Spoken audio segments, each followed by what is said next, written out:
Hello students, welcome to three steps academy. हमारी video lecture series चल रही है जेई नीट सीबीएसई फाउंडेशन और आज हम स्टडी करने वाले हैं fundamental forces and conservation laws in nature. Last lecture में हमने साइंस के बारे में और फिजिक्स के बारे में स्टडी किया था कि साइंस क्या होती है, साइंटिफिक अप्रोच क्या होते हैं, साइंटिफिक मेथड्स क्या होते हैं और उसके अंदर फिर साइंस के अलग अलग ब्रांचेस के बारे में हमने डिस्कस किया था। और फिर हमने डिस्कस किया था फिजिक्स, फिजिक्स क्या होती है, what is physics and physics की डिफरेंट ब्रांचेस के बारे में हमने डिटेल्ड स्टडी की थी लास्ट लेक्चर में। आज हम स्टडी करने वाले हैं उसके आगे का पोर्शन।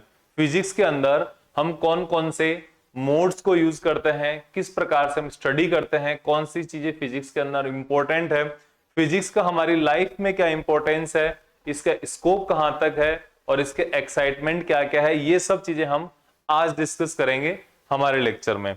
बिना टाइम वेस्ट किए हम अपना लेक्चर स्टार्ट करते हैं और इसमें हमारा जो फर्स्ट टॉपिक आएगा वो आएगा फिजिक्स। ये टॉपिक हमने लास्ट में ऑलरेडी डिस्कस कर लिया था।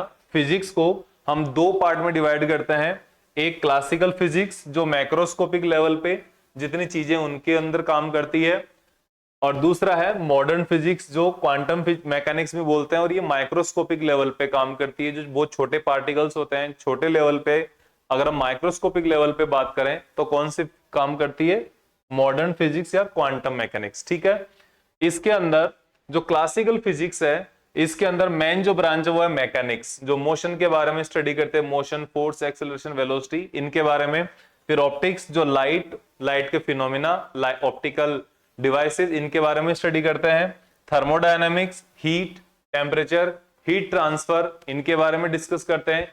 चेंज इन हीट के बारे में डिस्कस करते हैं। फिर electrodynamics, electric field, magnetic field, electric forces, magnetic forces, इन सब के बारे में इलेक्ट्रोडायनामिक्स के अंदर स्टडी करते हैं। फिर आते हैं मॉडर्न फिजिक्स के अंदर। मॉडर्न फिजिक्स के अंदर क्या है, एक है एटॉमिक फिजिक्स, ठीक है, एटम्स की स्ट्रक्चर, एटम का जो उसके अंदर इलेक्ट्रॉन्स है, न्यूट्रॉन्स है, प्रोटॉन्स है, ये सब होते हैं, उसके लिए स्टडी करते हैं। फिर न्यूक्लियर फिजिक्स, एटम का एक बहुत स्मॉल पार्ट होता है न्यूक्लियस, जिसके लिए हम स्टडी करते हैं न्यूट्रॉन्स एंड प्रोटॉन्स और भी इसके अंदर एलिमेंट्री पार्टिकल्स होते हैं, उसके बारे में स्टडी हम करते हैं न्यूक्लियर फिजिक्स के अंदर। फिर होता है इलेक्ट्रॉनिक्स।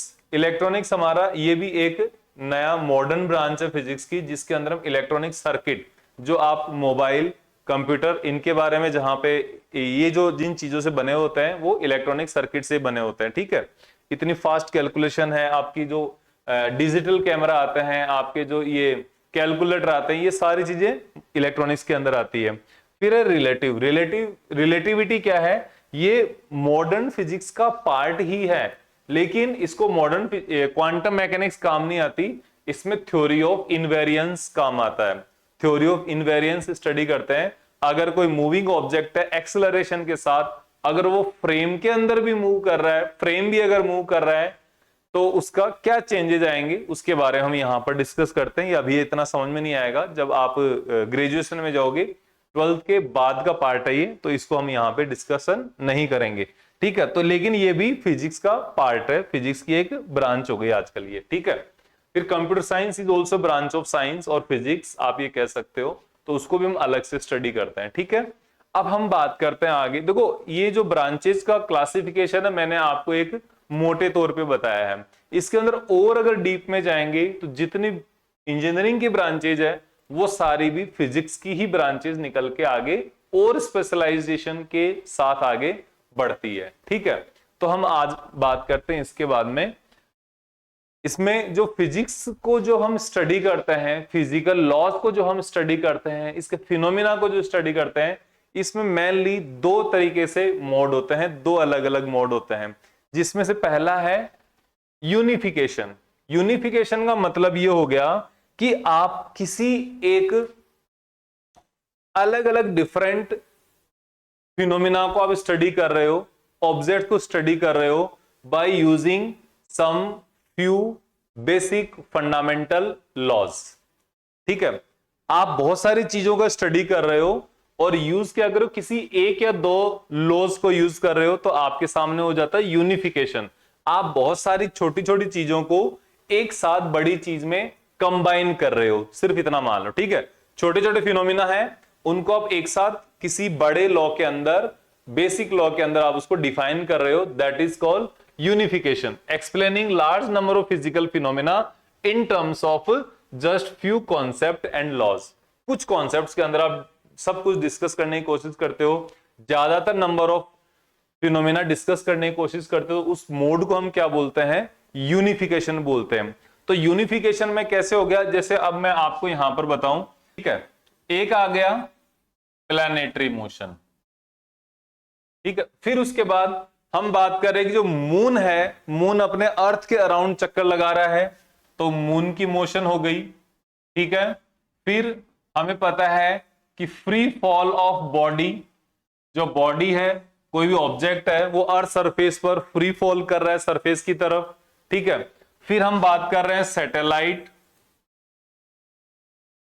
सैटेलाइट की जो मोशन होती है, ये हमने क्या है 4 से 5 फिनोमेना एक बार में कंसिडर कर लिए। अब इन सबको एक्सप्लेन करने के लिए हम सिंपल एक न्यूटन्स के ग्रेविटेशनल लॉ को यूज करते हैं, ठीक है। मतलब हमारे पास 5 डिफरेंट छोटे फिनोमिना है, जिनको हम एक बड़े लॉ जो कि न्यूटन्स लॉ ऑफ ग्रेविटेशन, उसके अंदर इसको एक्सप्लेन करते हैं। तो ये क्या हो गया, एक यूनिफिकेशन हो गया, ठीक है। फिर इसके बाद जो सेकंड मोड ऑफ स्टडी है वो है रिडक्शन, रिडक्शनिज्म। रिडक्शनिज्म क्या काम करता है, एक्सप्लेनिंग मैक्रोस्कोपिक ऑब्जेक्ट और सिस्टम इन इट्स कॉन्स्टिट्यूएंट्स, जो इसके छोटे पार्ट्स है, इसके कॉन्स्टिट्यूएंट्स है, उनकी टर्म्स में अगर हम यहां पर स्टडी करें किसी बड़े ऑब्जेक्ट को, तो उसको हम बोलते हैं रिडक्शनिज्म। आपने उन बड़े एक ऑब्जेक्ट को, बड़े सिस्टम को एक छोटे ऑब्जेक्ट में, छोटे सिस्टम में डिफाइन कर दिया। अब इसके अंदर क्या होता है, जैसे अगर हम बात करें, जैसे हम एक ब्रिज की बात करें, एक हमने यहां पर ब्रिज बना दिया, ठीक है। अब ये जो ब्रिज है, नीचे पिलर का हम स्ट्रेंथ दे रहे हैं, और ऊपर से इसको हमने एक टाइप का, ये मान लो हैंगिंग टाइप का ब्रिज बनाया है, ठीक है, इस टाइप का। तो अब हमें यहां पर क्या, हमें पूरा, हमारे पास एक सिस्टम क्या है, एक सिस्टम हमारे पास ये ब्रिज। अब इसके छोटे छोटे कंपोनेंट क्या है, इस पिलर की स्ट्रेंथ कितनी देनी चाहिए, ठीक है। यहां पे जो आप रोप्स जो यूज कर रहे हो, ये वाली रोप है, ये छोटी वाली जो रोप्स है, ये यूज कर, इसमें टेंशन कितना होना चाहिए, इसकी स्ट्रेंथ कितनी होनी चाहिए। आप जो ये एक स्ट्रेट जो रोड बना रहे हो, ये रोड कितनी मोटी बना सकते हो कि यहां पर जो गाड़ियां हैं वो आराम से चल सके, इसका एलिवेशन कितना होना चाहिए, ठीक है। तो एक बड़ा सिस्टम है, और उस बड़े सिस्टम को आप पूरे छोटे छोटे पार्ट्स में डिवाइड करके काम में ले रहे हो, ठीक है। या फिर हम बात करें कि जो थर्मोडायनेमिक्स चैप्टर आता है हमारे पास, थर्मोडायनेमिक्स हम जब स्टडी करते हैं, तो वहां पर एक पार्ट की, किसी भी सिस्टम की, किसी सब्जेक्ट ऑब्जेक्ट की, उसकी बहुत सारी प्रॉपर्टी होती है। उसका खुद का टेम्परेचर हो गया, उसकी खुद की ऑब्जेक्ट की इंटरनल प्रॉपर्टी, इंटरनल एनर्जी हो गई, फिर उसके वहां पर उसकी एंट्रोपी हो गई, ये बहुत सारे अलग अलग वेरिएबल्स है, ठीक है। एक बड़े सिस्टम को स्टडी करने के लिए उसकी छोटे छोटे वेरिएबल्स को जब हम स्टडी करते हैं, उसको बोला जाता है रिडक्शनिज्म, ठीक है।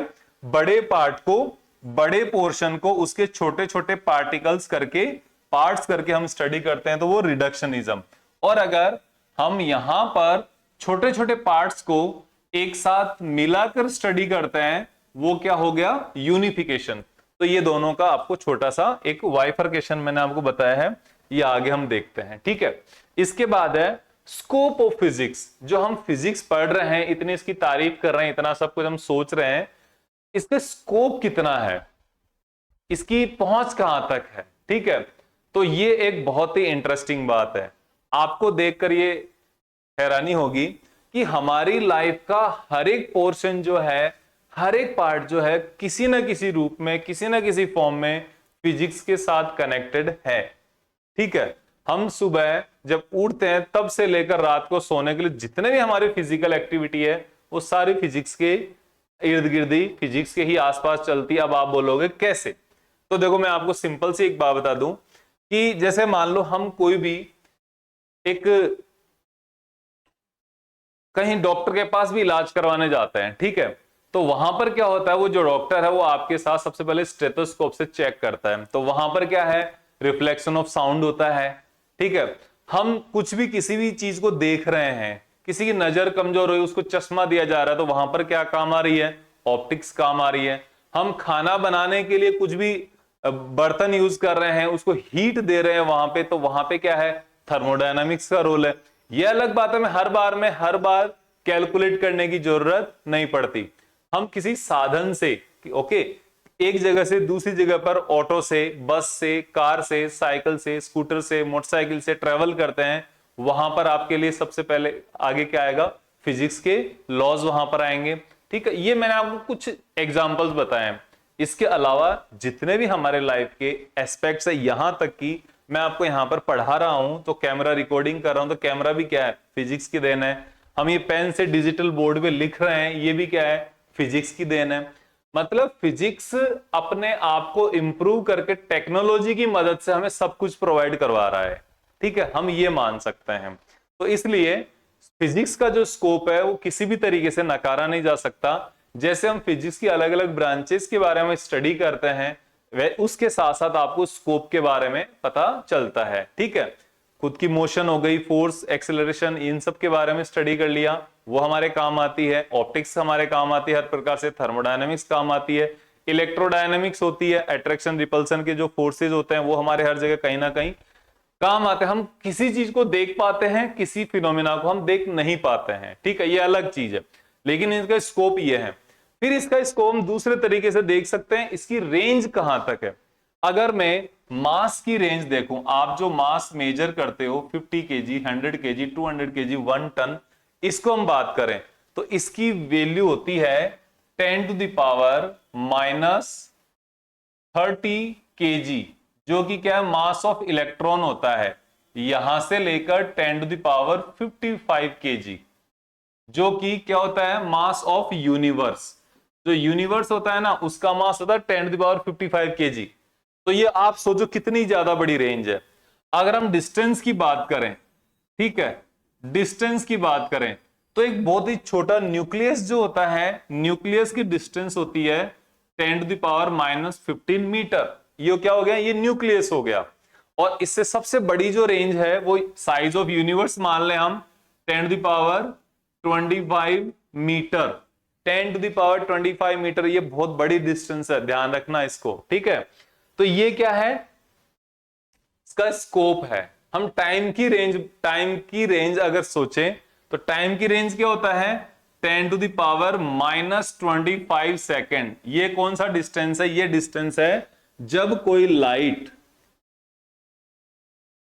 लाइट किसी न्यूक्लियस से पास हो रही हो। लाइट को न्यूक्लियस को क्रॉस करने में जितना डिस्टेंस ट्रेवल करना पड़ता है, जितना टाइम खर्च होता है, वो 10 to the power minus 25 second होता है। ये ठीक है, ये सेकेंड है। यहां से लेकर हमारे जो बिलियन ईयर्स होता है, ठीक है, कुछ बिलियन ईयर्स सन की लाइफ है। तो ये सब हम यहां पर स्टडी कर रहे हैं, हम यहां पर बात कर रहे हैं कि किस रेंज ऑफ नॉलेज की हम यहां पर स्टडी करेंगे in physical science, in physics. उसको देख के हम इसको स्कोप को बता सकते हैं। ठीक है, it is scope is very vast, बहुत ज्यादा वास्ट इसका स्कोप है। फिर एक्साइटमेंट, देखो एक्साइटमेंट तो नो डाउट बनता ही है। कैसे, अब यहां पर आप ये देखो, जब कोई भी एक फास्ट मूविंग कार जब 200 की स्पीड से 300 की स्पीड से कार मूव करती है एक साथ, ठीक है, तो हर आदमी को एक एक्साइटमेंट होता है कि इसके अंदर क्या चल रहा होगा, कौन सी ऐसी चीजें चल रही होंगी जो इस कार को इतनी हाई स्पीड देती है। जेट एरोप्लेन्स होते हैं, जो लड़ाकू विमान होते हैं ना, जेट्स होते हैं, उनकी स्पीड होती है more than thousands of kilometre per hour. Okay, ये तो मैंने आपको बहुत ही कम बताया है। ठीक है, इवन कई जगह जो मिसाइल्स की जो स्पीड है वो 2 माक 3 माक तक भी होती है। 2 माक, माक का मतलब हो गया स्पीड ऑफ साउंड। तो साउंड की स्पीड से भी 3 टाइम्स ज्यादा स्पीड होने लग गई इनकी, इन जेट्स एयरक्राफ्ट की, जो आपके पास जो मिसाइल्स यूज करते हैं उनकी। तो ऑटोमेटिकली आप देखो कि उनको बनाने के लिए जो लोग बना रहे हैं, जो लोग स्टडी कर रहे हैं, ठीक है, डेवलपमेंट कर रहे हैं, उनमें ऑटोमेटिकली उसका एक्साइटमेंट आएगा। ठीक है, अब एक चीज है, कुछ लोगों को इस चीज से में मजा आता है कि भाई एक पहले की एक साइंटिफिक थ्योरी दी हुई है, ठीक है, उसको अलग अलग तरीके से प्रूव करना, डिफरेंट मेथड से। ओके, उस थ्योरी को डिफरेंट एक्सपेरिमेंट से प्रूव करना, डिफरेंट अलग तरीके से प्रूव करना। और अगर कोई मान लो दो कुछ लोग जो उसको अलग अलग तरीके से उसको प्रूव करने में लगे हुए हैं, और कुछ लोग वहां पर ऐसे भी होंगे जो इसको फॉल्स घोषित करने में लगे हुए हैं, तो वो इसको ऐसा कोई नया चीज निकालेंगे जो इसके लिए लिमिटेशन लगा दे, जो इसको फॉल्स घोषित करते, तो वो भी एक अपना एक्साइटमेंट है। ठीक है, तो इन्हीं चीजों की वजह से फिजिक्स के अंदर लोग इतने एक्साइटेड होकर फिजिक्स को इतना आगे होकर बढ़ चढ़ के स्टडी करते हैं, क्योंकि इसके अंदर बहुत ज्यादा एक्साइटमेंट है। अब फिर एक और एक्साइटमेंट यहां पर यह भी आता है कि अलग अलग टेक्नोलॉजी का डेवलपमेंट होता है। ठीक है, जैसे आज हम आपसे एक कैमरा से रिकॉर्डिंग करके, डिजिटल बोर्ड से रिकॉर्डिंग करके आपके घर तक लेक्चर पहुंचा सकते हैं। एक टाइम ऐसा भी था जो आपने कई बार अपने बुक्स में पढ़ा होगा, सुना होगा कि लोग किसी नदी को पार करके किसी दूर की स्कूल में केवल पढ़ने जाते थे। ठीक है, एक टाइम आपने ये सुना होगा कि अपना जो देश भारत है, यहां पर लोग बहुत ज्यादा भूखमरी के शिकार थे, लोगों को 2 वक्त की रोटी तक मिलने जितना अनाज नहीं होता था, पैदा नहीं होता था। और आज हम जो ग्रीन रिवॉल्यूशन हुआ था, उसके बाद ग्रीन रिवॉल्यूशन में जो एपरेटस काम में आए, जो केमिकल्स काम में आए, उनके बाद आज हम क्या कर रहे हैं, आज हम उसी ग्रेन्स को जहां पे हमारी डेफिशिएंसी होती थी, हम लोगों से मदद मांगते हैं, हम आज इसको क्या कर रहे हैं, एक्सपोर्ट करने की कंडीशन में आ रखे हैं। एक टाइम होता था जब हमारे खुद के जो सैटेलाइट्स को स्पेस में ले जाने के लिए हम फॉरेन जो एजेंसी होती है उनके ऊपर डिपेंडेंट थे, लेकिन आज हम क्या है, आज हम खुद के अपने सैटेलाइट्स अपने व्हीकल्स के साथ स्पेस में छोड़ के आते हैं। इतना ही नहीं, बल्कि हम दूसरे अदर जो कंट्रीज है, जो डेवलप्ड कंट्रीज है, जैसे यूएस हो गया, फ्रांस हो गया, इंग्लैंड हो गया, जर्मनी हो गया, इनके भी सैटेलाइट लेकर हम आगे जाकर स्पेस में छोड़कर आते हैं। आपको शायद पता होगा, इंडिया का एक रिकॉर्ड है कि 104 सैटेलाइट्स इंडिया के व्हीकल ने एक साथ ले जाकर बिल्कुल सही तरीके से, बिल्कुल प्रॉपर तरीके से उनको उनकी ऑर्बिट्स में छोड़ के आया था। भारत के जो इसरो के साइंटिस्ट है, उनकी हेल्प से उन्होंने उस व्हीकल्स को तैयार किया था, उन्होंने उस उड़ान को पूरी वो प्रोसेस किया था। तो ये ऑटोमेटिकली क्या है, ये एक्साइटमेंट है लोगों का, लोग इस चीज को स्टडी करने में, उसको आगे बढ़ाने में, टेक्नोलॉजी डेवलप करने में बहुत ज्यादा एक्साइटेड रहते हैं। ठीक है, तो इसलिए, और आज हमारे पास कंप्यूटर है, लैपटॉप है, कैलकुलेटर है, कितनी ज्यादा बड़ी बड़ी जो कैलकुलेशंस होती है उनको कुछ चंद मिनटों में ही, कुछ चंद मिनट भी नहीं, कुछ चंद सेकंड के अंदर ही हम यहां पर इनको कर लेते हैं, सोल्व कर लेते हैं। तो ये हमारे पास क्या एक एक्साइटमेंट का मुद्दा है, हम इस चीज को इतना बोरिंग तरीके से नहीं समझते, ये बहुत ही ज्यादा एक्साइटिंग है। लेकिन है किनके लिए, जिनको समझ में आता है, जो इसको मन से स्टडी करते हैं उनके लिए। ठीक है, बाकी तो लोग हैं जिनको मतलब ही नहीं है किसी चीज से, उनको किसी चीज में इंटरेस्ट नहीं आता, चाहे फिजिक्स हो, चाहे हिस्ट्री हो, चाहे कॉमर्स हो, चाहे आर्ट्स हो, कोई भी हो, कोई फर्क नहीं पड़ता उनके लिए। अब role of physics in other sciences, जो दूसरी अदर साइंसेज है उनमें फिजिक्स का क्या रोल है, देखो ये एक हम शॉर्ट में इसको करने की कोशिश करेंगे। सबसे पहले मैथमेटिक्स में देखें तो देखो, मैथमेटिक्स का खुद का बहुत बड़ा रोल है फिजिक्स को स्टडी करने के लिए। ठीक है, फिजिक्स के अंदर जितने भी साइन या सिंबल जो है वो कौन प्रोवाइड करता है, मैथमेटिक्स प्रोवाइड करती है। ठीक है, जैसे कि एडिशन, सब्ट्रैक्शन, ठीक है, ये तो मैंने आपको बहुत बेसिक बता दी है। इसके अलावा डिफरेंशिएशन, इंटीग्रेशन, ठीक है, लेस देन, ग्रेटर देन, ये सारे साइन कौन प्रोवाइड करवा रहा है, मैथ्स प्रोवाइड करवा रही है। उसके साथ साथ कैलकुलेशन के जो टूल्स है वो कौन प्रोवाइड करवाती है, मैथ्स प्रोवाइड करवाती है। तो रोल फिजिक्स के लिए मैथ्स का भी बहुत बड़ा रोल है। ठीक है, देन हम बात करते हैं केमिस्ट्री। देखो केमिस्ट्री जो है ना, वो कंप्लीटली फिजिक्स के ऊपर डिपेंडेंट है। अब ये कैसे है मैं आपको बताता हूं। देखो जो एटॉमिक स्ट्रक्चर होती है, एटॉमिक स्ट्रक्चर को फिजिक्स के अंदर पढ़ते हैं। ठीक है, और उस एटॉमिक स्ट्रक्चर की हेल्प से हम क्या तैयार करते हैं, हम पीरियोडिक टेबल तैयार करते हैं। ठीक है, फिजिक्स के अंदर हमने स्टडी क्या किया, एटॉमिक स्ट्रक्चर, और उसको काम में क्या लिया हमने, पीरियोडिक टेबल को अरेंज करने में हमने जो डिफरेंट एलिमेंट्स है उनको पीरियोडिक टेबल में अरेंज करने का काम ले लिया। अब पीरियोडिक टेबल में अरेंज होने के बाद हमें क्या फायदा इस चीज का, इसके बाद हम इन एलिमेंट्स का, सब्सटेंस का बिहेवियर देख सकते हैं।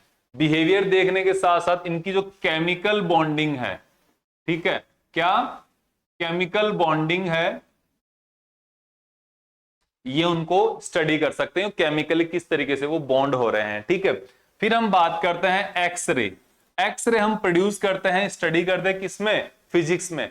फिर इसके लिए इसको यूज किस लिए करते हैं हम, इसको यूज करते हैं कोई भी जो मटेरियल होता है, ठीक है, मटेरियल की स्ट्रक्चर और उसकी प्रॉपर्टी फाइंड आउट करने के लिए। तो ये ऑटोमेटिकली क्या है, ये मैंने जस्ट आपको कुछ पार्ट्स बता रहा हूं, कुछ एग्जांपल बता रहा हूं, बाकी और अंदर की चीजें और ज्यादा निकल के आती है, चाहे हम इसको 2 महीने तक इसी के ऊपर बातें करते रहो, इसी के ऊपर आगे चलते रहो। फिर होती है बायोलॉजिकल साइंस। अब बायोलॉजिकल साइंस में देखो, बायोलॉजिकल साइंस तो कंप्लीट हर तरीके से फिजिक्स के ऊपर ही डिपेंडेंट है। कैसे, आपको पता होगा, हम ऑप्टिकल एक माइक्रोस्कोप की बात करते हैं, ठीक है, जो एक माइक्रोस्कोप है उसकी हेल्प से हम क्या करते हैं, अलग अलग बायोलॉजिकल जो सब्सटेंस होते हैं उनको, छोटे सब्सटेंस होते हैं उनको हम वहां से देखते हैं। इलेक्ट्रॉन माइक्रोस्कोप जो होता है उसकी हेल्प से हम क्या देखते हैं, उसकी हेल्प से हम सेल के बारे में, सेल की स्ट्रक्चर को डिफाइन किया जाता है, ठीक है। एक्सरे आपने प्रोड्यूस की, आपको पता है एक्सरे है, एक्सरे से हम क्या है, एक्सरे को यूज करके हम बोन्स जो होती है हमारी, उसके स्ट्रक्चर को, उसमें कोई डिफेक्ट है तो उसको फाइंड आउट करते हैं, उसमें क्या दिक्कत आ रही है, हमारे बॉडी का इंटरनल क्या सिस्टम चल रहा है, बोन्स के बारे में सब कुछ सही है कि नहीं है, उनके बारे में स्टडी करते हैं। फिर क्या है, इसके बाद में है ऑप्टिकल फाइबर की, ऑप्टिकल फाइबर को यूज करके, एंडोस्कोपी को यूज करके हम अपना जो स्टमक है, ठीक है, स्टमक को, उसके अंदर क्या चल रहा है, उसके अंदर सब कुछ ठीक चल रहा है कि उसके, हम अपने बॉडी के अंदर की चीजों को देख सकते हैं किसकी हेल्प से, एंडोस्कोपी की हेल्प से। तो वो सारी क्या मशीनरी है, ठीक है, जो हम बड़े हॉस्पिटल में आईसीयू वार्ड में देखते हैं, तो वहां पर वो एक टिक टिक चलने वाला वेव्स जैसी कुछ चलता है ऐसे, ठीक है, इस तरीके से कुछ चलने वाला होता है ना वहां पे, अपने हार्ट बीट को मेजर करना है, ठीक है, ऑसिलोस्कोप बोलते हैं इसको। तो ये सब भी क्या है, एक फिजिक्स के द्वारा दिए गए इंस्ट्रूमेंट है। तो हम पूरी कंप्लीट बायोलॉजिकल साइंस को फिजिक्स के इंस्ट्रूमेंट से कंट्रोल करते हैं, स्टडी करते हैं, ठीक है। फिर हमारे पास क्या आ जाता है, एस्ट्रोनॉमी आ जाता है। तो एस्ट्रोनॉमी के अंदर हम फिजिक्स के द्वारा बनाए गए जो टेलीस्कोप को यूज करते हैं, टेलीस्कोप हो गया, ये तो हम ऑप्टिकल टेलीस्कोप जो आप देखते हो, आपको ने भी देखा होगा कभी ना कभी। फिर इसके अलावा होता है रेडियो टेलीस्कोप, होता है जो बहुत दूर के जो स्टार्स है उनके बारे में स्टडी करने के लिए रेडियो टेलीस्कोप काम में ले जाता है। जियोलॉजी, जियोलॉजी जो अर्थ साइंस है इसके लिए, ठीक है, जो हमने अर्थ से, अर्थ सरफेस से हमने बनाकर जो सैटेलाइट छोड़े हैं, वो सैटेलाइट हमें अर्थ की अलग अलग जगह की इमेजेस भेजते हैं, फोरकास्टिंग करते हैं हमारे लिए। तो उनके लिए हम जियोलॉजी, हम अर्थ का स्टडी करते हैं अलग अलग तरीके से। सिस्मोलॉजी, वेव्स, पानी की जो वेव्स बनती है ना, उन वेव्स को स्टडी किया जाता है, साउंड किस स्पीड से चल रही है उन पानी के अंदर, उनको स्टडी किया जाता है। तो वहां पर हम उसकी डेप्थ कैलकुलेट कर लेते हैं, ठीक है, सोनार की हेल्प से। फिर है मेट्रोलॉजी, मेट्रोलॉजी अपना जो मौसम विभाग होता है ना, जो वेदर डिपार्टमेंट होता है, मेट्रोलॉजिकल डिपार्टमेंट ऑफ इंडिया है, तो वो क्या करता है, हमारे पास कोई भी तूफान आने की पहले सूचना देता है, बारिश आने की सूचना देता है, अपना जो मानसून जो होता है वो कहां तक पहुंच गया, किस डेट को आने वाला है, ये सब जो सूचना है, इंफॉर्मेशन से ही हमें मेट्रोलॉजिकल डिपार्टमेंट देता है, with the help of calculation of variation of pressure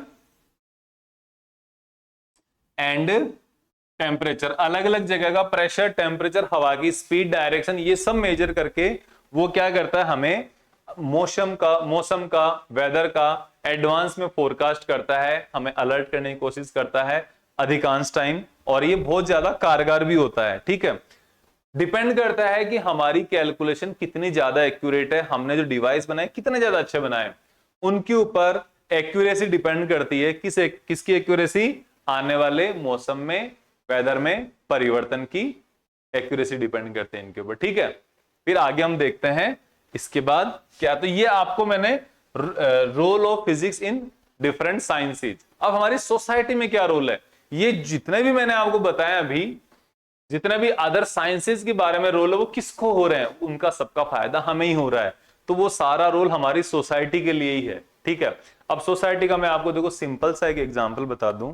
अगर हम यहां से 1960s के आसपास की बात करें तो हमारे देश भारत में जो ग्रेन्स होते थे, जिनको हम सिंपल व्हीट और राइस की बात करें, अगर इतना सफिशिएंट भी नहीं होता था कि हमारे देश की जनता, पूरी जनता 2 वक्त की रोटी खा सके आराम से। लेकिन इसके बाद क्या हुआ, ग्रीन रिवॉल्यूशन हुआ, और वो उस ग्रीन रिवॉल्यूशन के लिए बड़े हेवी एग्रीकल्चरल इंस्ट्रूमेंट का होना बहुत जरूरी था, बहुत आवश्यक था।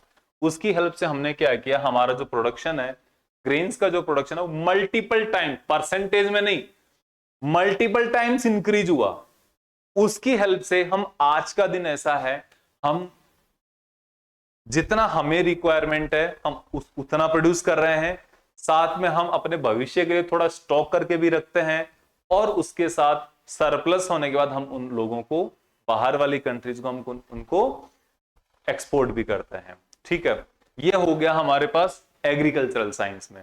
फिर हम मेडिकल में अगर हम बात करें तो एक टाइम ऐसा था जहां पर एक छोटा बुखार होना भी बहुत बड़ी बीमारी माना जाता था। ठीक है, जनरली लोग, आपने ये देखा होगा कि लोग आजकल ये बोल रहे हैं कि लोग जल्दी मर रहे हैं, ज्यादा मरते हैं आजकल, जल्दी मरते हैं आजकल, आजकल की एज कम हो गई लोगों की। एक्चुअल में वो मिथ है, लोगों के पास बोल देते हैं, कुछ डाटा ही नहीं। अगर आप स्टैटिस्टिक्स देखोगे, डाटा देखोगे, तो आपको ये पता चलेगा हमारे पास भारत में 1901 के आसपास हमारी जो एवरेज लाइफ एक्सपेक्टेंसी होती थी वो 21 और 22 इयर्स के आसपास होती थी। ठीक है, 20 से 22 साल एवरेज उम्र होती थी किसी भी भारत में जन्म लेने वाले आदमी की या बच्चे की। ठीक है, एवरेज उम्र। अब किसी, बहुत सारे होते थे जो बचपन में जन्म होने के 1-1.5 साल के अंदर अंदर ही खत्म हो जाते थे, और बहुत कुछ लोग होते थे जिनकी एज 100, 95, 70 के होकर खत्म होते थे। लेकिन आज की जो एज है, एवरेज लाइफ एक्सपेक्टेंसी है अपने भारत में, वो नियरली 76 ईयर्स है। मतलब एवरेज एक पैदा होने वाला आदमी 76 ईयर तक यहां पर जीता है। ठीक है, तो इसका मतलब उम्र बढ़ी है कि घटी है। ठीक है, डिफरेंस क्या आ गया, पहले लोगों को पता ही नहीं चलता था कहां पर कौन मर रहा है, कौन जी रहा है, कौन हो रहा है, क्या हो रहा है, कुछ पता नहीं चलता था। ठीक है, लेकिन आजकल हमारे पास इंफॉर्मेशन के साधन बहुत ज्यादा हो गए, इसलिए हमें हर एक चीज की खबर हमारे पास होती है, तो हमें वो चीज ज्यादा डरावनी लगती है। ठीक है, दूसरी बात एक ये है कि फिर आपको एक कम्युनिकेशन के साधन बहुत हो गए हैं हमारे पास। पहले आपने जो एक जगह से दूसरी जगह तक मैसेज पहुंचाने के लिए अगर हम बात करें, तो वो मैसेज पहुंचाने में कई महीनों लग जाते थे। ठीक है, कई महीनों लग जाते थे, 5 महीने, 1 महीना हो गया। ठीक है, 15 डेज हो गए, इतना टाइम लग जाता था मैसेज पहुंचाने का। लेकिन उसके बाद कौन आया, टेलीग्राम आया। टेलीग्राम अपने मोबाइल ऐप वाला नहीं, टेलीग्राफ आता था। ठीक है, पहले टेलीग्राफ होता था, उसके मैसेज को टेलीग्राम बोलते थे। ठीक है, तो उससे क्या होता था, 3 से 4 घंटे के अंदर मैसेज, वहां पे बहुत शॉर्ट मैसेज दिया जाता था। ठीक है, और वो बहुत अर्जेंट होता था तभी मैसेज देते थे। ठीक है, जैसे मान लो किसी के घर में कोई बीमार हो गया, तो वो सीधा, मैं इतना ही, father ill, come soon, that's it, खत्म।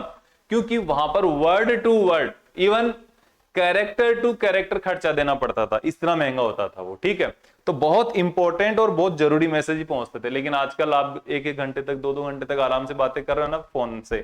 ठीक है, तो इसका नुकसान तो ये, आप टाइम वेस्ट कर रहे हो। लेकिन ये चीज हुई किसके कारण है, फिजिक्स की हेल्प से, जो टेक्नोलॉजिकल इंप्रूवमेंट हुआ है, टेक्नोलॉजिकल एडवांसमेंट हुआ है, उसकी वजह से। ठीक है, एक टाइम होता था जब लोगों को पढ़ने के लिए किसी गुरुकुल में जाना पड़ता था, स्कूल में जाना पड़ता था, पूरी नदियां क्रॉस करके, बहुत दूर किसी गांव में स्कूल होती थी। लेकिन अभी क्या है, हम आपको पढ़ा रहे हैं, आप घर बैठे ये लेक्चर देख रहे हो। ठीक है, तो ये भी क्या है, बहुत एडवांसमेंट का ही कारण है। ठीक है। फिर इसके बाद है, लेकिन एडवांसमेंट के साथ साथ नो डाउट कंपटीशन बढ़ा है, लोगों के पास अवेयरनेस बढ़ी है, लेकिन हमारी लाइफ को जीने का जो तरीका है, जो इंप्रूवमेंट है, वो भी तो हुआ है। तो फिजिक्स ने हमेशा सोसाइटी का टेक्नोलॉजी के थ्रू हमेशा भला किया है, हमेशा उस हमारी जो लाइफ है उसको आसान करने की कोशिश की है, एडवांस करने की कोशिश की है, कंफर्टेबल बनाने की कोशिश की है। लेकिन ये जितना एडवांटेजेस है ये मिलेगा उन्हीं को मिल पाता है जो खुद बहुत अच्छी मेहनत करके अच्छा धन कमाते हैं और अपने देश को और अपने परिवार को आगे बढ़ाने की पूरी कोशिश करते हैं। ठीक है, तो यहाँ पे ये जनरल चीजें बताइए मैंने आपको। अगर आप बुक को किसी को लेकर पढ़ोगे तो आपको और ज्यादा चीजें वहां पर मिलने को देखने को मिलेगी। ठीक है, तो आप ये चीज ध्यान से देखना है। फिर है हमारे पास फंडामेंटल फोर्सेस इन नेचर। देखो नेचर के पास, नेचर जो है हमारे पास, इसके अंदर बहुत सारे फिनोमिना हम देखते हैं, बहुत सारे फिनोमिना है और आपने बहुत सारे फोर्सेस भी देखे होंगे। लेकिन इन सारे फोर्सेस को अलग अलग पढ़ने की जरूरत नहीं है। इन फोर्सेस को जब हम स्टडी करते हैं तो कुछ फोर्सेज है जो इन रिमेनिंग सारे फोर्सेज को एक्सप्लेन कर देते हैं। ठीक है, मतलब हमारे पास ये समझो बहुत सारे फिनोमिना है, बहुत सारे फिनोमिना है, इन सारे फिनोमिना को कुछ एक दो चार फोर्स है जो मिलकर एक्सप्लेन कर देते हैं। इसको बोलते हैं फंडामेंटल फोर्सेज। जो फोर्सेज अदर फोर्सेज को एक्सप्लेन करने में हेल्प करते हैं उनको हम फंडामेंटल फोर्स बोलते हैं। इनको एक्सप्लेन करने के लिए अदर फोर्सेज की रिक्वायरमेंट नहीं होती। जैसा कि हमने सेकंड चैप्टर में पढ़ा था, इसके बारे में, यूनिट्स के बारे में, क्वांटिटीज के बारे में। फंडामेंटल क्वांटिटीज कौन सी होती थी? जिनको एक्सप्लेन करने, जो किसी दूसरे पर डिपेंड नहीं करते थे। तो ये फोर्सेस दूसरे फोर्सेस पर डिपेंड नहीं करते हैं। ठीक है, तो ये अपने आप में फंडामेंटल फोर्सेस है। तो फंडामेंटल फोर्सेस कौन कौन से हैं जिनको एक्सप्लेन करने के लिए दूसरे फोर्सेस की जरूरत नहीं है? तो जरूरत किन किन को नहीं है? यहां पे टोटल 4 फोर्सेस जो फंडामेंटल फोर्स है। पहला फोर्स इसमें ग्रेविटेशन फोर्स है जो फंडामेंटल फोर्स है। दूसरा वीक न्यूक्लियर फोर्स है जो फंडामेंटल फोर्स है। थर्ड इलेक्ट्रोमैग्नेटिक फोर्स है जो फंडामेंटल फोर्स है। फोर्थ स्ट्रॉन्ग न्यूक्लियर फोर्स है जो फंडामेंटल फोर्स है। इनको एक्सप्लेन करने के लिए अदर फोर्सेस की रिक्वायरमेंट नहीं होती, बल्कि आप इनको यूज करके ही दूसरे काम को, दूसरे फोर्सेस को, फिनोमिना को एक्सप्लेन कर सकते हो। ठीक है, तो हमारा फर्स्ट फोर्स है ग्रेविटेशनल फोर्स। तो ग्रेविटेशन फोर्स के बारे में हम यहां पर डिस्कस करेंगे। ठीक है, सबसे पहले तो आपने जो ग्रेविटेशन फोर्स के बारे में सुना है वो बहुत ही छोटी सी चीज सुनी है। ठीक है, जैसे ग्रेविटेशन फोर्स के बारे में आपसे अगर बात करें तो आप ये बताओगे कि हम पे जो फोर्स अर्थ लगा रही है या अर्थ जो फोर्स लगा रही है किसी भी ऑब्जेक्ट पर, वो ग्रेविटेशन फोर्स है। ठीक है, लेकिन इसकी डेफिनेशन केवल यहीं तक नहीं है, ये थोड़ा और ज्यादा हम इसको वाइड करके देख सकते हैं। ग्रेविटेशन फोर्स के लिए दो ऑब्जेक्ट, और वो भी दो मास ऑब्जेक्ट होना कंपलसरी है। मास ऑब्जेक्ट होने ही चाहिए, तभी ग्रेविटेशन फोर्स का एग्जिस्टेंस होगा। ठीक है, तो force between two mass body due to their mass is known as a gravitation force. ठीक है, इसके बारे में जो डिटेल्ड डिस्कशन होगा, डिटेल्ड स्टडी होगी, वो हमारा चैप्टर नंबर, लास्ट चैप्टर, इस बुक के लास्ट चैप्टर में होगी, 8 चैप्टर में आएगा ग्रेविटेशन फोर्सेस। ओके, यहां पर हम सिर्फ एक इसका ब्रीफ इंट्रोडक्शन देख रहे हैं कि क्या होगा। दो मास बॉडीज है, इनके बीच में लगने वाला जो फोर्स होगा, ये फोर्स क्या होगा? ग्रेविटेशन फोर्स होगा। ठीक है, अब ग्रेविटेशन फोर्स को स्टडी करने के लिए न्यूटन्स ने लॉ दिया था। अब न्यूटन्स ने कौन सा लॉ दिया था ये देखो। न्यूटन्स ये कह रहे हैं कि आपके पास जो ये दोनों ऑब्जेक्ट है, मास m1 एंड मास m2, इन दोनों ऑब्जेक्ट्स के बीच में लगने वाला जो फोर्स होगा, that force is proportional to m1 and m2, product of m1 and m2। और अब इनके बीच में डिस्टेंस का क्या रोल है? अगर यहां पर दोनों के बीच की डिस्टेंस r है तो ये ही फोर्स इस डिस्टेंस के स्क्वायर के इनवर्सली प्रोपोर्शनल होगा। तो इन दोनों इक्वेशंस को आप कंबाइन कर दो, ये इक्वेशन नंबर 1 हो गई आपके लिए और इक्वेशन नंबर ये 2 हो गई। तो कंबाइन करने पर आपको क्या मिल रहा है? कंबाइन करने पर मिल रहा है F is proportional to m1 m2 upon R square. यहां पर इस फॉर्मूले से आप अभी तो एक चीज तो डायरेक्ट देख सकते हो कि यहां पर अगर m1 इंक्रीज होगा या m2 इंक्रीज होगा या दोनों इंक्रीज होंगे, मतलब अगर मास इंक्रीज होगा ना तो फोर्स यहां पर डायरेक्टली इंक्रीज होगा, और जैसे ही दोनों के बीच का सेपरेशन इंक्रीज होगा, दोनों के बीच की डिस्टेंस इंक्रीज होगी, तो ये जो फोर्स है ये बहुत तेजी से डिक्रीज होगा, क्योंकि यहां पर आपके पास स्क्वायर है, डिस्टेंस का स्क्वायर दिया हुआ है इसलिए। तो यहां पर अगर इस फोर्स को आप इक्वेट करो, इस प्रोपोर्शनल साइन को हटाते हो, तो इसकी जगह पर क्या आ जाएगा? एक कांस्टेंट आ जाता है, प्रोपोर्शनलिटी कांस्टेंट बोलते हैं इसको, और ये क्या है यहाँ पे? जी। जी को हम बोलेंगे universal gravitational constant, m1 m2 upon R square. ये आपका एक ग्रेविटेशन फोर्स का न्यूटन्स लॉ हो गया, Newton's law of gravitation force. ये एक फंडामेंटल लॉ है, ये मान के चलो। इस लॉ को यूज करके हम बहुत सारी चीजें हैं जिनको हमने डिफाइन किया है related to our motion and earth से रिलेटेड, फ्री फॉल हो गया, सैटेलाइट मोशन हो गया, ये सब इसी को यूज करके डिफाइन करते हैं। ठीक है, जो आप पोटेंशियल एनर्जी के बारे में सुनते हो ना, mgh, वो जो पोटेंशियल एनर्जी का फॉर्मूला है वो भी इसी फॉर्मूला से आता है। ठीक है, तो ये एक बेसिक लॉ हो गया ग्रेविटेशनल फोर्स के लिए। अब ग्रेविटेशनल फोर्स की कुछ बातें वो मैं आपको बता देता हूं। ये बहुत ही वीक फोर्स होता है। ये क्या है? बहुत ही एक वीक फोर्स है। वीक, आप ये मान लो यूनिवर्स का ना वीकेस्ट फोर्स है ये। ठीक है, इसकी जो रिलेटिव स्ट्रेंथ होती है,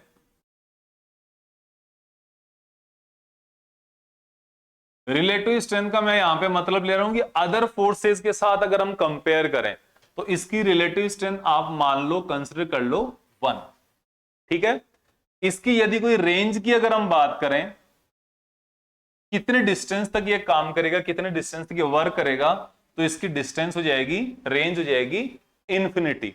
ये जीरो डिस्टेंस से लेकर, अगर कोई दो ऑब्जेक्ट है वो बहुत एक दूसरे के पास में रखे हुए हैं, यहां से लेकर अगर इनफाइनाइट पे भी रखे हुए हैं तो भी वहां पे ये काम करेगा। फॉर एग्जांपल, ये जो ऑब्जेक्ट, ये जो फोर्स है, ये सन और अर्थ के बीच में भी काम कर रहा है, मून और अर्थ के बीच में भी काम कर रहा है, हमारे और अर्थ के बीच में भी काम कर रहा है, हम दो बॉडी एक साथ रखे हुए उनके बीच में भी काम कर रहा है। ठीक है, तो इसकी रेंज बहुत बड़ी है, लेकिन इसका जो रिलेटिव स्ट्रेंथ है वो 1 है, बहुत छोटा मानना पड़ेगा यहां पे। ठीक है, और इसके ऑब्जेक्ट कौन से जिनके बीच में ये फोर्स काम करेगा? वो होंगे मास ऑब्जेक्ट होंगे। जिन ऑब्जेक्ट्स के पास मास होगा उनके बीच में ये फोर्स एक्सर्ट होगा, उनके बीच में ये फोर्स काम करेगा।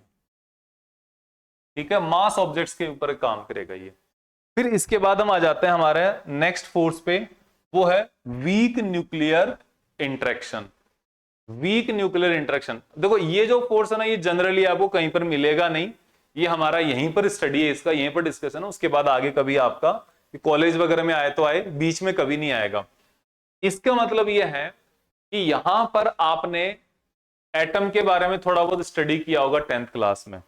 एटम के सेंटर में क्या होता है? न्यूक्लियस होता है, जहां पे आपने पढ़ा है न्यूट्रॉन्स एंड प्रोटॉन्स होते हैं। ठीक है, लेकिन कहानी इसके भी आगे चलती है। आगे कैसे? कि यहां पर न्यूट्रॉन्स एंड प्रोटॉन्स तो हमने सुना है, लेकिन इसके अलावा बहुत सारे एलिमेंट्री छोटे पार्टिकल्स होते हैं जो इसके अंदर एग्जिस्ट करते हैं। कौन कौन से? इनमें हम बात करते हैं मेसॉन, बोसॉन, पाई, न्यूट्रिनो, एंटी न्यूट्रिनो, ये बहुत सारे पार्टिकल होते हैं। ठीक है, तो इस न्यूक्लियस का एक फिनोमिना है जिसको बोलते हैं बीटा इमिशन। बीटा इमिशन के दौरान, बीटा इमिशन के ड्यूरेशन में यहां पर एक, ये जो एलिमेंट्री पार्टिकल्स है इनके बीच में एक इंटरेक्शन होता है, इनके बीच में कुछ फोर्स एग्जर्ट करता है, फोर्स काम करता है, उस फोर्स को हम क्या बोलते हैं? वीक न्यूक्लियर इंटरेक्शन बोलते हैं, वीक न्यूक्लियर फोर्स बोलते हैं। यहां पे इसको वीक न्यूक्लियर इंटरेक्शन भी बोल सकते हो और इसको आप वीक न्यूक्लियर फोर्स भी बोल सकते हो, दोनों काम करेगा। इसका इतना ही काम है। अब इसकी हम बात करते हैं रेंज की। इसकी रेंज कितनी होती है, कहां पे काम करता है, बीटा इमिशन के टाइम पे न्यूक्लियस के अंदर काम करता है, ठीक है। रेंज कितनी हुई, तो न्यूक्लियस की जितनी साइज है उतनी रेंज हुई, तो इसकी रेंज हो गई नियरली 10⁻⁻15 टू 10⁻⁻16 मीटर के रेंज में काम करता है। मतलब न्यूक्लियस के अंदर अंदर ही काम करता है, उसके बाहर काम नहीं करता। फिर इसके बाद है इसकी रिलेटिव स्ट्रेंथ। जो रिलेटिव स्ट्रेंथ होगी वो कितना काम उसकी, वो है इसकी 10⁻25। वहां पर रिलेटिव स्ट्रेंथ कितनी है, 1 है। यहां पर रिलेटिव स्ट्रेंथ कितनी है, 10⁻25 है। ये बहुत उसके कंपैरिजन में, ग्रेविटेशन फोर्स के कंपैरिजन में ज्यादा स्ट्रॉन्ग फोर्स है ये। फिर इसकी अगर हम आगे बात करें पार्टिकल्स कि कौन से पार्टिकल्स के बीच में ये काम करता है, तो पार्टिकल्स आपको ये सारे बता दिए, मेसॉन, बोसॉन, पाई, न्यूट्रिनो, एंटी न्यूट्रिनो। इनका नाम याद रखने की जरूरत नहीं है, इतना याद रख लो, एलिमेंट्री पार्टिकल्स। ये एलिमेंट्री पार्टिकल्स है, फंडामेंटल पार्टिकल्स है नेचर के, इनके बीच में ये काम करता है, ठीक है। फिर हमारा पास एक इसका नेक्स्ट आता है इलेक्ट्रोमैग्नेटिक फोर्स।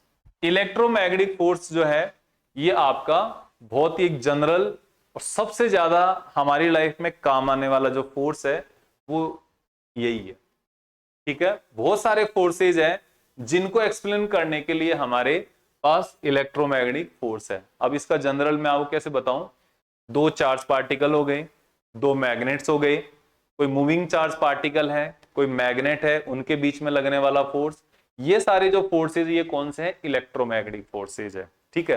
केमिकल बॉन्ड्स जो आप पढ़ते हो, 2 इलेक्ट्रॉन्स के बीच में फोर्स होता है, 2 पार्टिकल जुड़ के एक नया कंपाउंड बनाते हैं, वो जो फोर्सेज है वो सारे कौन से हैं, इलेक्ट्रोमैग्नेटिक फोर्सेज है, ठीक है। स्प्रिंग का जो फोर्स है, स्प्रिंग को खींचते हो ना, वहां पे लगने वाला फोर्स कौन सा है, इलेक्ट्रोमैग्नेटिक फोर्स है। फ्रिक्शन आपने सुना होगा, चलते हो रोड पे फ्रिक्शन चाहिए आपको, लिखते हो फ्रिक्शन चाहिए, ये लगने वाला फोर्स कौन सा है, इलेक्ट्रोमैग्नेटिक फोर्स है। आप पेन से अपने पेपर पे लिखते हो तो वहां पर जो इंक और पेज एक दूसरे से अटैच होते हैं, तो वो कौन सा फोर्स काम करता है, इलेक्ट्रोमैग्नेटिक फोर्स काम करता है, ठीक है। मैं जो इस बोर्ड पे लिख रहा हूं ये भी जो काम हो रहा है ये भी क्या है, सब कुछ इलेक्ट्रोमैग्नेटिज्म ही आ रहा है, ठीक है। तो ये सब क्या है, इलेक्ट्रोमैग्नेटिक फोर्स आता है। इलेक्ट्रोमैग्नेटिक फोर्स की सबसे पहले मैं आपको इसकी बता दूं रेंज। रेंज इसकी भी ग्रेविटेशनल फोर्स की तरह इनफाइनाइट होती है। इसकी रिलेटिव स्ट्रेंथ इसकी होगी 10⁻36, ग्रेविटेशन वाले की 1, वीक न्यूक्लियर फोर्स वाले की 10⁻25, ये उससे भी ज्यादा स्ट्रॉन्ग है, 10⁻36, ठीक है। तो ये आपको ध्यान रखना है। फिर कौन से पार्टिकल कौन कौन से जिनके बीच में ये काम करेगा, आप इतना याद रखो, जितने भी चार्ज पार्टिकल्स है, जितने भी मैग्नेटिक पोल्स है, उनके बीच में ये काम करेगा। अब चार्ज पार्टिकल अगर स्टेशनरी है तो इलेक्ट्रिक फोर्स काम करेगा, चार्ज पार्टिकल अगर मूविंग है तो इलेक्ट्रिक भी काम करेगा और मैग्नेटिक भी काम करेगा, ठीक है। तो इलेक्ट्रोमैग्नेटिक, क्योंकि इलेक्ट्रिसिटी और मैग्नेटिज्म दोनों एक दूसरे से बहुत ज्यादा रिलेटेड है, आपने ये 10th क्लास में देखा ही होगा। अब यहां पर जो फोर्स है उसका हमारे पास एक मेन फंडामेंटल लॉ है, बहुत बेसिक लॉ है, उसको हम देख लेते हैं। मान लो आपके पास 2 अलग अलग चार्ज पार्टिकल है, ठीक है। दोनों पार्टिकल में एक का चार्ज है चार्ज Q1, दूसरे का है चार्ज Q2, दोनों के बीच में डिस्टेंस कितनी है, R। तो इन दोनों के बीच में, दोनों चार्ज पार्टिकल्स के बीच में लगने वाला जो फोर्स होगा वो फोर्स होगा F is proportional to Q1 and Q2। और डिस्टेंस का क्या रोल है, 1 प्रोपोर्शनल टू 1/r²। ये सेम वही है जो न्यूटन वाले हैं, ये कुलाम्स ने दिए थे, वो न्यूटन ने दिए थे, ठीक है। इक्वेशन 1 2 दोनों को कंबाइन करो, कंबाइन 1 एंड 2, तो F इज प्रोपोर्शनल टू क्या आया, Q1 Q2/r²। और ये जो प्रोपोर्शन साइन है इसको हटाने के लिए आप एक कांस्टेंट लगा दोगे कि Q1 Q2/r², आर स्क्वायर। ये आपका यहां पर हो गया क्या, कूलम्ब्स लॉ हो गया, कूलम्ब्स लॉ ऑफ इलेक्ट्रिसिटी या इलेक्ट्रोस्टैटिक। ये जो दोनों लॉ है ये बहुत ही बेसिक लॉ है, Coulomb's law and Newton's law. ये यहां पर केवल आपको एक इंट्रोडक्शन के लिए बताया है, बाकी ये कंप्लीट आपके आने वाले चैप्टर्स में आएंगे तो वहां पर इनको डिटेल में स्टडी करेंगे। फिर इसके बाद हमारे पास एक और फोर्स आता है, स्ट्रॉन्ग न्यूक्लियर फोर्स। तो स्ट्रॉन्ग न्यूक्लियर फोर्स के बारे में क्या है, ये अब देखो न्यूक्लियर के साथ आपको दो अलग अलग फोर्सेज आ रहे हैं। पहला था वीक न्यूक्लियर फोर्सेस, यहां पर है स्ट्रॉन्ग न्यूक्लियर फोर्सेस। अब इन दोनों में केवल इनकी स्ट्रेंथ का डिफरेंस है एक तो, और एक इनके पार्टिकल्स का डिफरेंस है। वहां पे कौन से पार्टिकल्स थे, मेसॉन, बोसॉन, पाई, न्यूट्रिनो, एंटी न्यूट्रिनो, ये सारे एलिमेंट्री पार्टिकल्स थे। यहां पर कौन से पार्टिकल है, उसी न्यूक्लियस के अंदर जो हमने न्यूट्रॉन्स एंड प्रोटॉन्स की बात करी थी, इनके बारे में फोर्स की बात नहीं करी थी हमने, इनके बीच में लगने वाला जो फोर्स है ना वो क्या है, स्ट्रॉन्ग न्यूक्लियर फोर्स है। यहां पर तीन अलग अलग पेयर बनेंगे, neutron neutron, proton proton and neutron proton. तीन अलग अलग पेयर हो गए ना, इन तीनों के बीच में लगने वाला जो फोर्स है वो क्या है, बिल्कुल सेम है। और इसी फोर्स को क्या बोलते हैं, स्ट्रॉन्ग न्यूक्लियर फोर्स बोलते हैं। और ये क्या है, स्ट्रॉन्गेस्ट फोर्स है, स्ट्रॉन्गेस्ट फोर्स इन नेचर। पूरे यूनिवर्स में, पूरी कंप्लीट नेचर में सबसे स्ट्रॉन्गेस्ट अगर कोई फोर्स है तो वो आपका स्ट्रॉन्ग न्यूक्लियर फोर्स है। ठीक है, इसकी हम रेंज की अगर हम बात करें तो इसकी रेंज होगी 10⁻⁻15 मीटर। क्यों होगी, क्योंकि न्यूक्लियस के अंदर काम करते हैं। जैसे ही कोई न्यूट्रॉन न्यूक्लियस छोड़ के बाहर आ जाएगा, इतने में न्यूक्लियर फोर्स काम करना बंद कर देता। बहुत छोटी रेंज का फोर्स है ये। फिर अगर हम यहां पे इसकी पार्टिकल्स की बात करें कि पार्टिकल्स कौन से हैं, तो न्यूट्रॉन्स एंड प्रोटॉन्स, इनको भी एलिमेंट्री पार्टिकल्स ही बोलते हैं। इनको भी फंडामेंटल पार्टिकल्स या एलिमेंट्री पार्टिकल हम बोल सकते हैं, इनको भी बोला जाता है। और इनकी जो स्ट्रेंथ है, रिलेटिव स्ट्रेंथ, वो कितनी होगी, वो होगी 10⁻39, 10⁻39 होगी। तो यहां पे आपने अगर रिलेटिव स्ट्रेंथ की बात करें तो आपने देखा होगा हमारे पास चार जो फोर्सेज है, इनको अगर रिलेटिव स्ट्रेंथ के हिसाब से देखेंगे तो इसकी रिलेटिव स्ट्रेंथ आ जाती है 1 ग्रेविटेशन फोर्स की, वीक न्यूक्लियर इंटरेक्शन की आ जाती है 10⁻25। ओके, इलेक्ट्रोमैग्नेटिक फोर्स की इंटरेक्शन जो रिलेटिव स्ट्रेंथ आ जाती है 10⁻36, और जो स्ट्रॉन्ग न्यूक्लियर फोर्स है इसकी स्ट्रेंथ आती है 10⁻39। ये आपके पास यहां पर इसकी क्या है, रिलेटिव स्ट्रेंथ है। ओके, अगर मैं इनकी रेंज की बात करूं, अगर आप इनको कंपैरेटिव स्टडी अगर करते हो तो रेंज की बात करने पर क्या होगा, ग्रेविटेशन फोर्स की रेंज कितनी है, इनफाइनाइट। वीक न्यूक्लियर फोर्स की रेंज कितनी है, 10⁻⁻15 मीटर। इलेक्ट्रोमैग्नेटिक वाले की इनफाइनाइट, स्ट्रॉन्ग न्यूक्लियर वाले की अगेन 10⁻⁻15 मीटर। ये इनका एक तरीके से कंपैरेटिव स्टडी हो गया। तो फोर्सेस के बारे में हमने क्या है, एक ब्रीफ इंट्रोडक्शन लिया है। यहां पर अपने पास जितने टाइप के फोर्सेज आए हैं इनके लिए। अब हमारा एक लास्ट और बहुत ही छोटा सा टॉपिक है जिसको हम बोलते हैं फंडामेंटल लॉज ऑफ फिजिक्स या बेसिक लॉज ऑफ फिजिक्स। और ये फंडामेंटल, ज्यादा आप ये मान सकते हो कंजर्वेशन लॉज ऑफ फिजिक्स, कि यहां पर हमारे पास कुछ कंजर्वेशन लॉ है जिनको यूज करके, जिनकी हेल्प से हम बहुत सारे छोटे छोटे जो लॉज है उनको हम डिफाइन कर सकते हैं।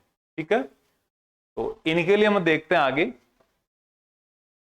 Law of conservation of energy. सीधा सा पता है, सबको पता है, energy neither be created nor destroyed. Energy को हम ना तो खत्म कर सकते ना उसको बना सकते। It can be transform from one form of energy to other form of energy. ठीक है, एक फॉर्म से दूसरी फॉर्म में आप इसको ट्रांसफर कर सकते हो, चेंज कर सकते हो, एक जगह से दूसरी जगह पे ले जा सकते हो, लेकिन ना आप एनर्जी बना सकते, ना आप एनर्जी खराब कर सकते, डिस्ट्रॉय कर सकते।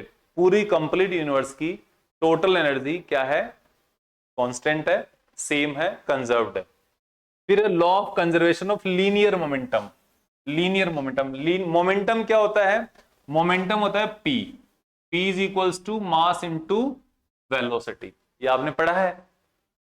अब लीनियर मोमेंटम का मतलब ये हो गया कि अगर किसी ऑब्जेक्ट पर एक्सटर्नल फोर्स काम नहीं कर रहा है, एक्सटर्नल फोर्स नहीं है, तो वहां पर उसका नेट लीनियर मोमेंटम क्या रहेगा, कंजर्व्ड रहेगा, फिक्स रहेगा, ओके, अनचेंज्ड रहेगा। उसको बोला जाता है लीनियर मोमेंटम कंजर्वेशन लॉ या conservation of linear momentum. Linear momentum क्या है, मास इंटू वेलोसिटी, टी से डिनोट होता है, ठीक है। फिर है law of conservation of angular momentum. अब देखो यहां पर अगर कोई पार्टिकल सर्कुलर मोशन कर रहा है या रोटेशनल मोशन कर रहा है, तो मान लो m इसका मास है, v इसकी वेलोसिटी है और r रेडियस के पाथ पर ये मोशन कर रहा है।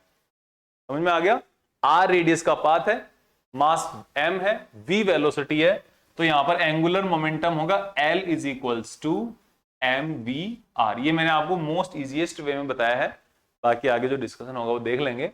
इसका मतलब है कि किसी भी रोटेशनल मोशन में एक्सटर्नल टॉर्क की अब्सेंस में नेट लीनियर मोमेंटम हमेशा, एंगुलर मोमेंटम हमेशा कंजर्व रहेगा, अनचेंज्ड रहेगा, बिल्कुल भी फिक्स रहेगा, चेंज नहीं होगा, ठीक है। फिर है law of conservation of charge. कोई भी आपके पास सिस्टम है, ठीक है, आपके पास सिस्टम है, उस सिस्टम का नेट चार्ज हमेशा कांस्टेंट रहेगा, फिक्स रहेगा। अगर आपके पास दो ऑब्जेक्ट है, दोनों को आपने रब किया है, रब करने से चार्ज ट्रांसफर होगा एक दूसरे में। एक के ऊपर अगर +5 चार्ज आएगा तो दूसरे के ऊपर -5, सेम चार्ज आएगा लेकिन ऑपोजिट साइन में आएगा, ऑपोजिट नेचर में आएगा। तो ये एक ब्रीफ इंट्रोडक्शन था हमारे जो फिजिकल वर्ल्ड चैप्टर है, फर्स्ट चैप्टर है इसका। तो इसके बारे में हमने एक फिजिक्स का एक ब्रीफ इंट्रोडक्शन लिया है। इस इंट्रोडक्शन के बाद अब हम मैथमेटिकल टूल्स जो होते हैं, जो हमारे 11-12 में बहुत ज्यादा काम आएंगे, उन टूल्स के बारे में स्टडी करेंगे। तो ये चैप्टर हमारा पूरा हो चुका है। यहाँ पे आगे आने वाला जो चैप्टर है उसमें हम डिस्कस करेंगे डिफरेंशिएशन के बारे में, जो कि एक बहुत ही इंपॉर्टेंट मैथमेटिकल टूल है, ठीक है। तो अगर आपको वीडियो पसंद आया हो तो आप लाइक करें, शेयर करें और अपने दोस्तों के साथ शेयर भी करें इसको, और सब्सक्राइब करके जाएं। और थैंक यू।